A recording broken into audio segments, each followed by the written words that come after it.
Hello everyone, welcome in English Grammar Tuition. Today we are going to learn future continuous tense. आज हम सीखने जा रहे हैं कि फ्यूचर कंटिन्यूस टेंस क्या है, उसको किस तरह इस्तेमाल किया जाता है, उसके फ़िक्रे इंग्लिश में किस तरह बनते हैं, उसकी उर्दू में निशानियात क्या हैं. देखेंगे फ्यूचर कंटिन्यूस टेंस को फ्यूचर प्रोग्रेसिव टेंस भी कहा जाता है. इसके भी दो नाम हैं. पिछली वीडियो में हमने फ्यूचर सिंपल टेंस सीखा था और इसमें हम फ्यूचर कंटिन्यूस टेंस सीखने जा रहे हैं. फ्यूचर कंटिन्यूस टेंस के दो नाम हैं, फ्यूचर कंटिन्यूस टेंस और future progressive tense.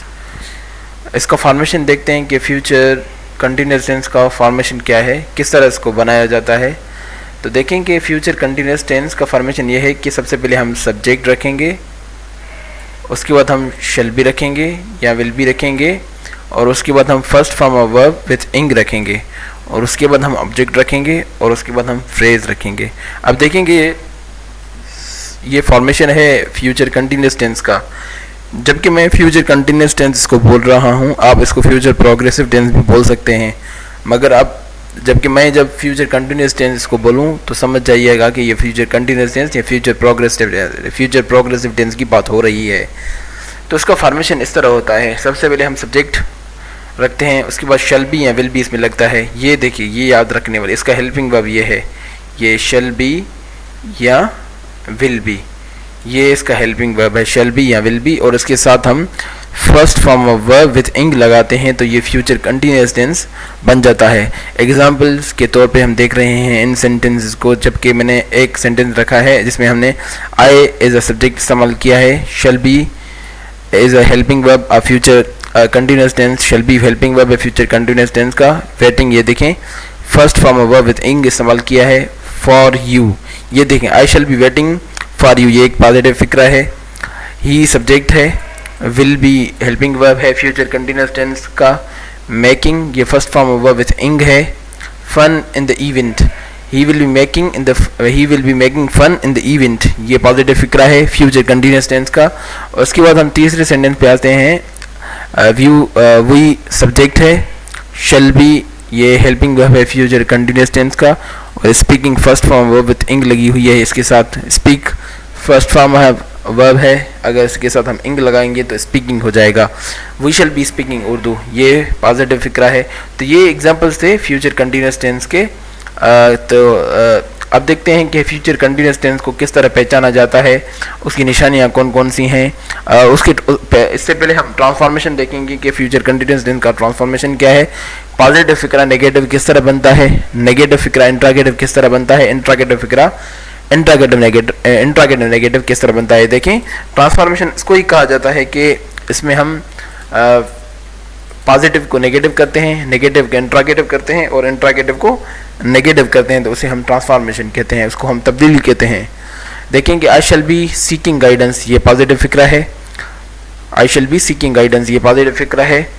I shall not be seeking guidance, अब देखें शैल के बाद नॉट आई है और उसके बाद हमने बी रखी है.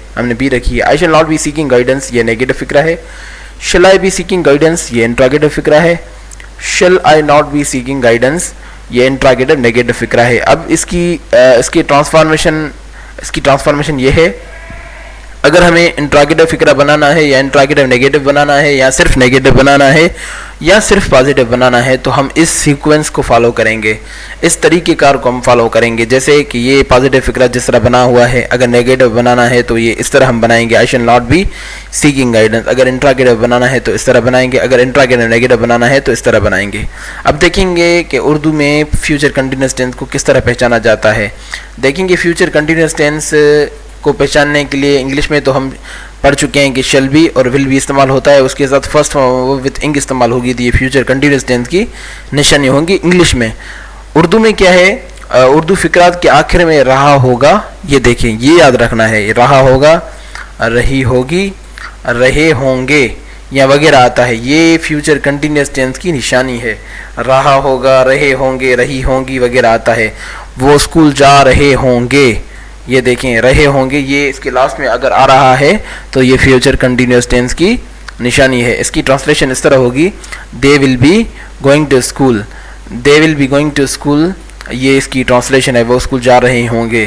तो फ्यूचर कंटिन्यूस टेंस को उर्दू में पहचानने के लिए हमें लास्ट में ये देखना होगा कि उसके लास्ट में क्या आया हुआ है। अगर देखेंगे कि रहा होगा, रही होगी या रहे होंगे, इस तरह के अल्फाज उस सेंटेंस में हैं तो वो फ्यूचर कंटिन्यूस टेंस के फिक्रे होंगे और उसकी ट्रांसलेशन फ्यूचर कंटिन्यूस टेंस में होगी।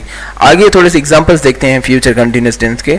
एग्जांपल है फ्यूचर कंटिन्यूस टेंस का, देखें I shall be learning English. दूसरा सेंटेंस है they will be supporting me. तीसरा सेंटेंस है you will be reading the book. चौथा सेंटेंस है they will not be meeting me in the evening. Will he be, पांचवा sentence will he be going to school. ये पांचवा sentence था। ये था फ्यूचर कंटिन्यूस टेंस। इस टेंस में हमने सीखा कि फ्यूचर कंटिन्यूस टेंस का फॉर्मेशन क्या था, उसकी ट्रांसफॉर्मेशन किस तरह होगी, उसके उर्दू में सेंटेंसेस किस तरह बनते हैं और उसको उर्दू में किस तरह पहचाना जाता है कि फ्यूचर कंटिन्यूस टेंस ये फ्यूचर कंटिन्यूस टेंस है। और इंग्लिश में हमने इसकी सिंबल्स देखी, उर्दू में इसकी सिंबल्स देखी।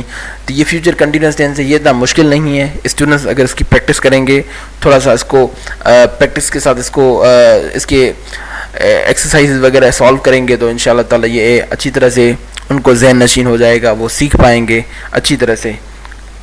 थैंक्स।